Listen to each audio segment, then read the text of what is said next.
Here's a little short one for federal judge Robert Leon Jordan. There's a case 2:CV-005. It's a case where Gerald Cugno and the Premier Mortgage Funding Incorporated of Florida defaulted in a federal lawsuit that had been filed against them. They just defaulted in answering a case. So the clerk of the court sends us notice that Gerald Cugno had not answered the case and had defaulted after the U.S. Marshals had finally served him at his wife's home in Florida. Now, here's the kicker, folks. The clerk notices us that Cugno defaults, doesn't answer the case, and the clerk tells us to ask for a entry of a default judgment. So we send in all the papers that we're told to send in. We sent in the papers we were told to send in. But this judge, Robert Leon Jordan, he just doesn't recognize that we sent in the papers, and he dismisses the case. He claims we didn't ask for an entry of judgment when we repeatedly asked for an entry of judgment. We repeatedly asked for a default judgment. We repeatedly asked for a default judgment because the clerk of the court told us that Cugno had defaulted. Now, if you go to 2:19-CV-005 in the Greenville, Tennessee Federal Court, you'll find that the last order executed by Robert Leon Jordan repeatedly advises the world that Gerald Cugno defaulted. And then he goes into this diatribe, and he goes into this claim that we didn't ask for a default judgment. We didn't ask for the entry of the default judgment. Now, folks, when you go and look at a form, the form for the request for the entry of a default judgment on a defendant who has defaulted according to the clerk of court and defaulted according to the federal judge, you realize that it's a one paragraph, single page form. It's not a complicated form at all. It's just one single little paragraph.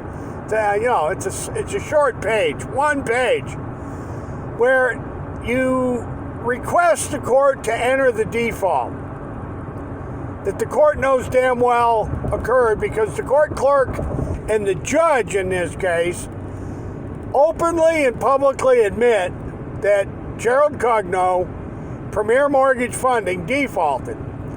Now, folks, we asked the court repeatedly for a default judgment, but the court ignores it and dismisses the case anyways. I don't know about you, but I'm pretty sure that that's judicial abuse. And it goes beyond judicial abuse, probably to the point of being judicial tyranny. Judicial tyranny.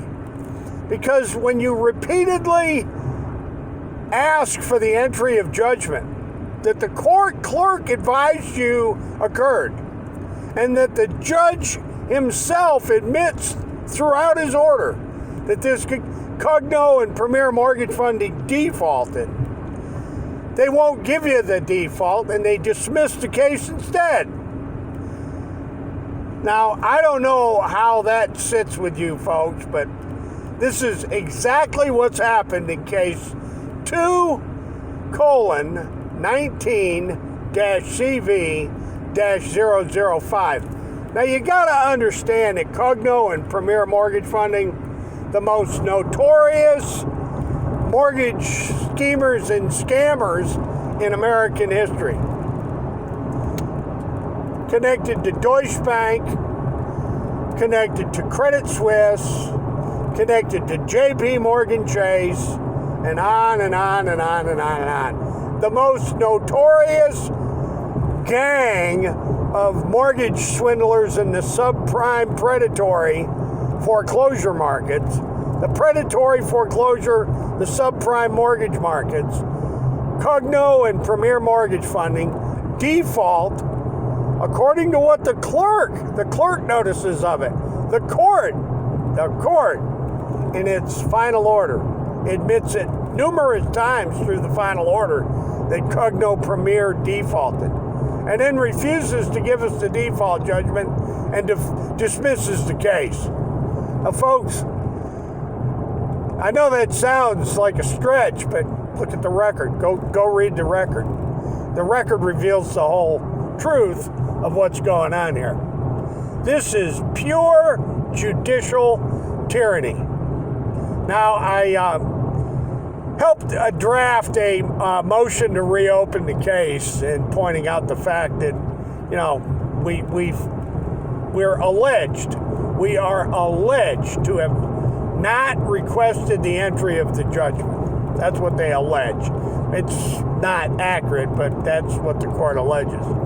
So I file a motion again to reopen the case and request the entry of judgment. I mean, I don't know what else to do. If you can help me out with some other approach to, get the court clerk to enter the judgment of default that they noticed us of, and to get the judge to enter the default as the court noticed us of. Chime in here, folks, ladies and gentlemen. I'm going to leave it right there. It's Jacqueline Birchfield versus Deutsche Bank, Credit Suisse, Select Portfolio Services, Gerald Cogno, and Premier Mortgage Funding. 2:CV-005. 219 CV 005. Ladies and gentlemen, that's my report this morning. Sunday, April 28th, I think it is. I think it's the 28th of April, 2020. Hasta la vista, God bless, and we will be back.